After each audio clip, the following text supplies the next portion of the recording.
Hey everybody, welcome to Cycle News on this very hot, I'm going to say, 90 plus degree afternoon here in Southern California. We're out today riding this thing behind me. This is the 2024 Moto Morini Calibro. Now this is part of a two-pronged attack from Moto Morini on the middleweight cruiser market. Going to be going up against bikes like the Yamaha R-Spec Bolt, the Honda Rebel, the 500 Rebel, the Kawasaki Vulcan, things like that. There's a lot to talk about with this bike. It's pretty cool. It's also got a little bit of history, so let's get into it. Right, so this is your Moto Morini Calibro. As I say, part of a two-pronged attack from Moto Morini. Now, Moto Morini has a very Italian name, has very Italian heritage, but these days are purely 100% Chinese owned, but we'll get into that in a tick. So what are you going to get? So $5,999 for the Calibro. That's pretty good when you consider other bikes in the class at best they're about $800 or $900 cheaper. At worst, they're up to nearly $3,000 cheaper. We're talking about the Yamaha R-Spec Bolt for that matter, but powered by a 693cc. Let's have a bit of a look in here.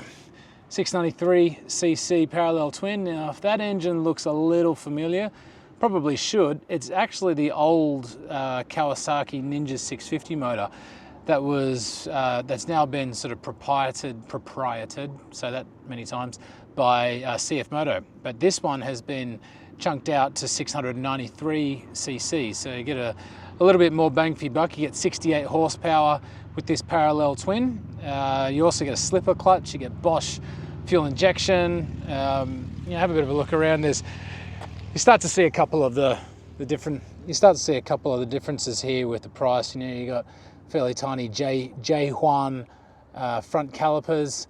You also got Tim Sun tires. I've never heard of Tim Sun tires before, the Chinese brand tires. 18-inch front, 16-inch rear over here. Twin shocks on the back, old school cruiser style, and up front you've got your fork gators up there and your unadjustable front suspension. 3.9 gallon gas tank that you get for your new Moto Morini cruiser, and you also get a 3-year warranty, which is pretty good going when you consider that the majority of the class only has 1-year warranty, at best. So 3-year unlimited warranty, not bad there from the Italian Chinese brand. Got your side key over here, and on here comes a very funky looking front LED light. I quite like that. That's good looking front end on that. Around the side here you also have USB in there. Not exactly the most discreetly hidden USB port, but hey, at least you've got one, so that's happy days there. But other than that, it's a fairly sort of basic cruiser. There's nothing terribly technologically advanced about this thing. It looks cool. It's got a funky kind of style on it compared to some of the other ones out there. It definitely is a cross between the Italian and the Japanese sort of styling. You got that nice little, this back end looks really nice too. I quite like that, and that LED rear light there. Good looking piece of kit. Alrighty, let's get ready to roll. 28.3 inch seat height on the Moto Morini Calibro. So for me it's 6'1". You can see I'm very much the flat-footed person at the moment. And, one thing I hate about it, it doesn't start if it's in gear. So that can be a bit annoying. It also doesn't start if you have the kickstand down. Freaking idiot. Alright, let's go. Okay, so Moto Morini back in action now in the United States. They were bought back in 2018 out of what was quite a deal actually. The owners in China managed to get the company for 10 mil, which is not a lot when you consider the legacy that Moto Morini had. Started out in 1937, so 2 years before the start of the Second World War, and back then they were producing tricycles, funnily enough, 350, 500cc, 600cc trikes. They were, quite popular back in the day, but then obviously the whole thing went, belly up when the Second World War happened, and the factory itself actually got flattened. So it took them a little bit to get going again, but in 1946 they started production again and sort of focused on the small displacement 125s, that sort of stuff. Over the years they gradually grew capacity-wise to be producing 500s and things like that. They also produced the legendary Moto Morini 3.5 in the early 70s, which that bike is worth a fair bit of money these days if you can manage to get a hold of one in decent quality. But the Moto Morini kind of just floundered along, really. It was one of those companies that had a nostalgic history of the days when Italian motorcycling was at its peak, when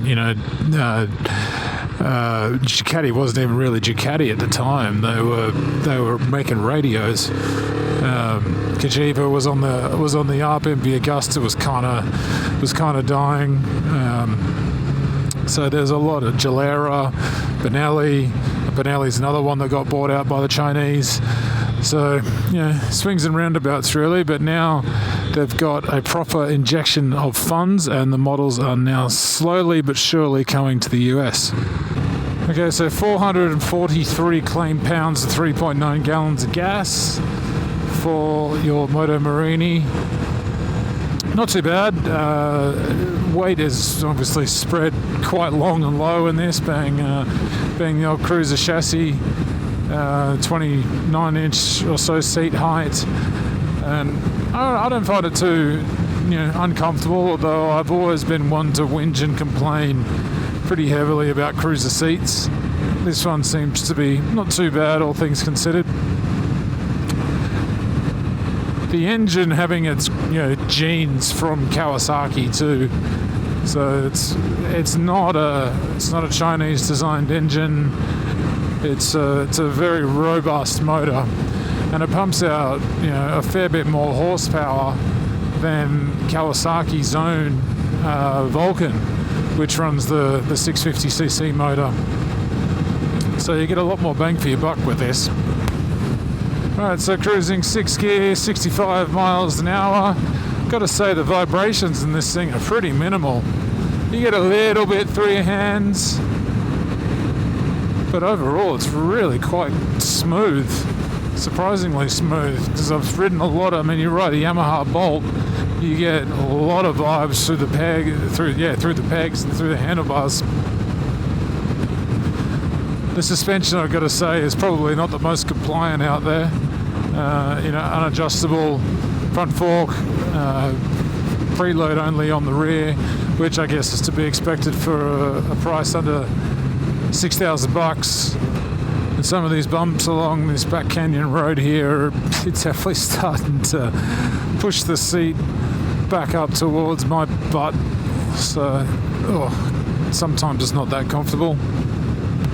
So we're cruising 60 mile an hour here, 6 gear, crack on the throttle. Look, definitely doesn't rip your arms out, but it's not gonna, it shouldn't leave you stranded if a car pulls out in front of you. Gearbox is really nice too on this, it's very smooth. You get, with the clutch as well, you get a slipper clutch if you get to hack-footed and start slamming down the gears, which you really shouldn't be doing on a bike like this. You should just, all about cruising, man. Nice and easy gear shifting up and down. You got these almost very Harley Davidson, levers over here, or levers. Big thick things, they look like bloody samurai swords. Nice old school GT350 there. But considering the price tag, you get a lot for your money. You don't get self-cancelling indicators as you would expect. So they are, again, like the old school BMW style, the left on the left and the right on the right style. These buttons here, these are, if you've got a bit of a keen eye, these are basically a straight rip-off of Harley Davidson's old buttons. They look exactly the same. They even got the same bend in them. So it's So I think they've rated the part spin on that one.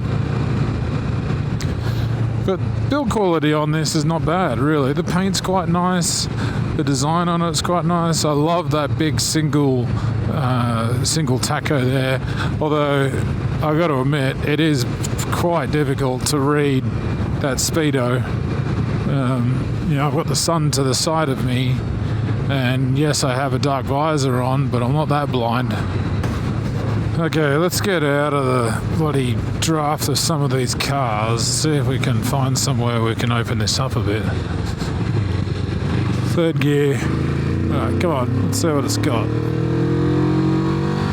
Oh, there's the ground.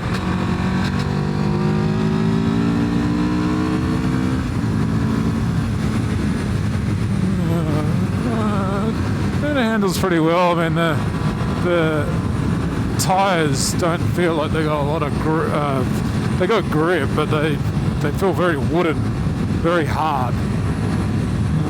But rolling 7,000 RPMs, and it's still producing decent power.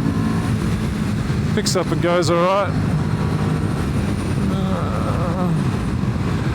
On-off throttle too is quite smooth. There's no modes with this, so what you see is what you get. But yeah, it doesn't give you that jolt that you get. Come on.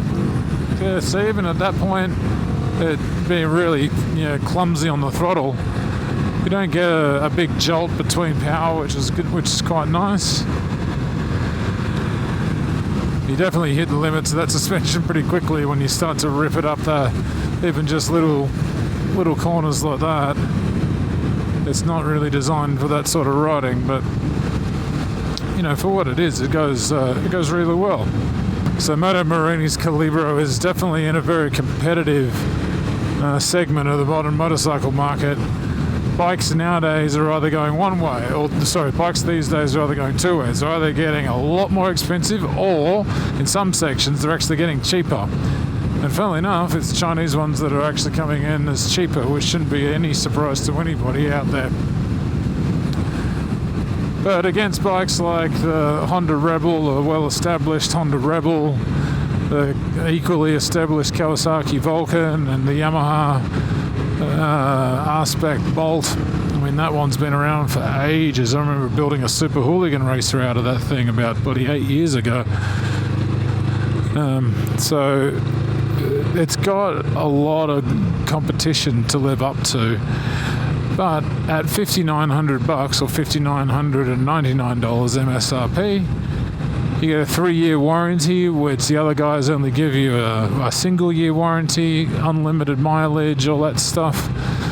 So look, that's a definite feather in the cap for Moto Morini, especially when you're trying to get a hold of new riders, because you want to give everybody as much reason as possible to jump on your brand. And Moto Morini, for better or worse, don't have the brand recognition that the other guys have got. They also don't have the dealer network, but they're slowly starting to get more and more dealers on board as people start to see that there is an alternative to Japanese cruisers. Harley-Davidson doesn't really make anything in this mid-level segment, so it's up to everybody else to fill the void. I've got to say, after a bit of a longer ride on this, the seat is starting to get quite hard.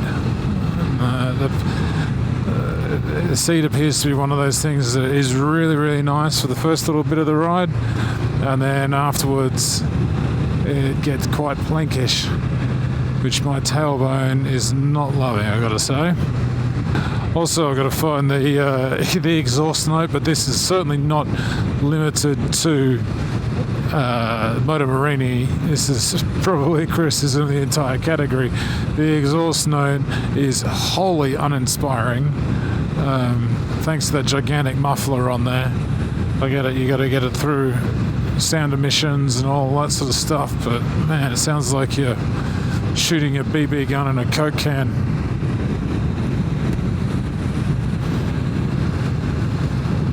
But then again, so does a Ninja 650.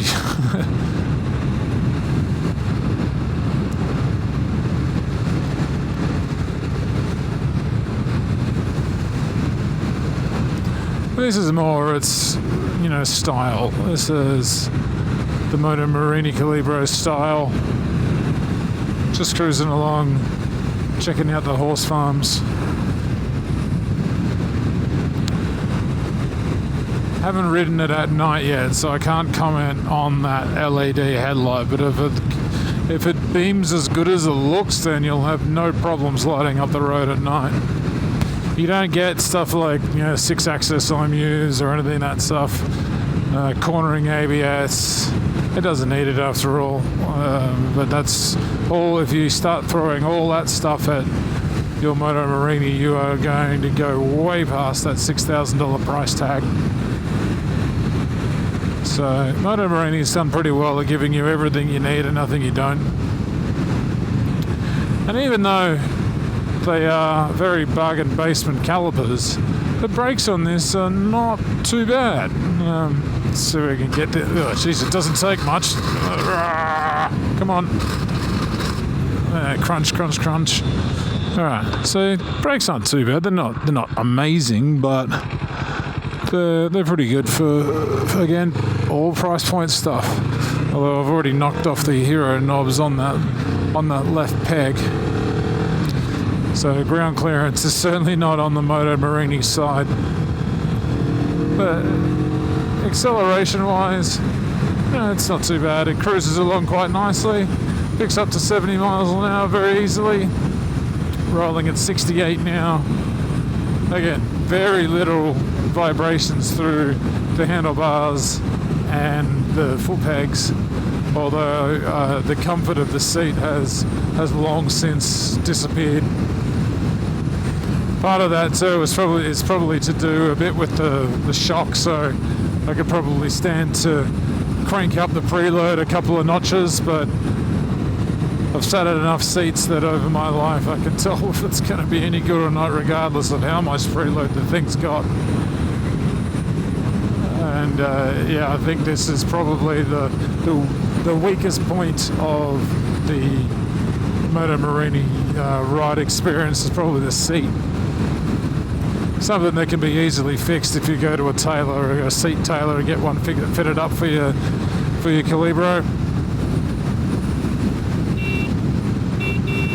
Not a bad horn. Bit tinny, but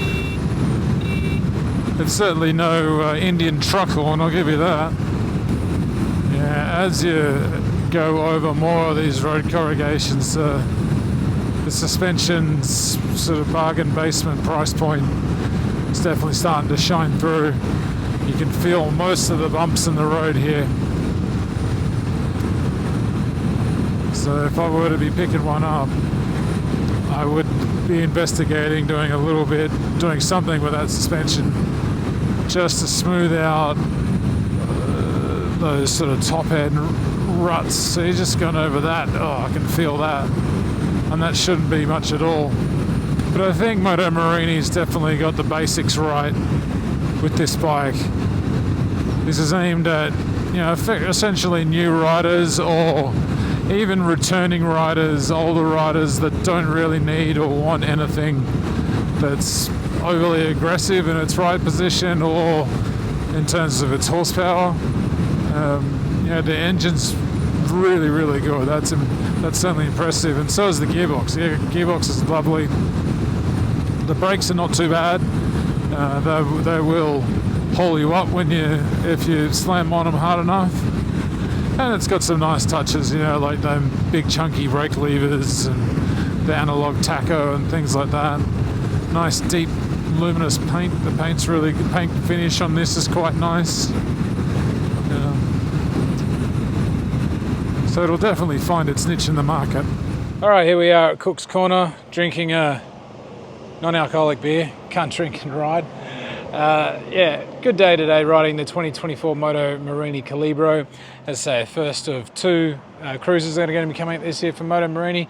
Not a bad little bike for the best part of $6,000, $5,999 to be exact. Good little bike. Definitely has its shortcomings. The seat wasn't real nice after about 45 minutes or so on board. That started to get a fair bit of a whack up the tailbone. Also, the suspension isn't quite as settled as some of the higher price point bikes, but you got to remember, you're getting a full-blown cruiser with 68 horsepower, 700cc parallel twin motor for under $6,000. You know, not bad really. So there has to be a few concessions made here and there. Front brakes also not the most powerful out there, but look, they do the job. The bike handles well enough for its price point and for what it is. I think it looks quite nice. Like it's got a good little sort of style and elegance to it. The paint's really lovely. Bit of old school touches with the dash and things like that. But look, overall, it's a good bike. Definitely very competitive now in this segment, but this is coming in at best part of $1,000 less than the nearest motorcycle, which is actually the Honda Rebel, and that's about 20 or so horsepower less than what you're going to get with the Moto Morini. So I think there are going to be a few of them out there. But if you like this style of content, guys, where we're doing a bit of talking and riding, please let us know in the comments below, and any questions that you got on the Moto Morini Calibro or its incoming brother, the Bagger, please let me know and I will do my best to get back to you. Anyway, guys, keep it rubber side down and we'll see you again soon. Cheers.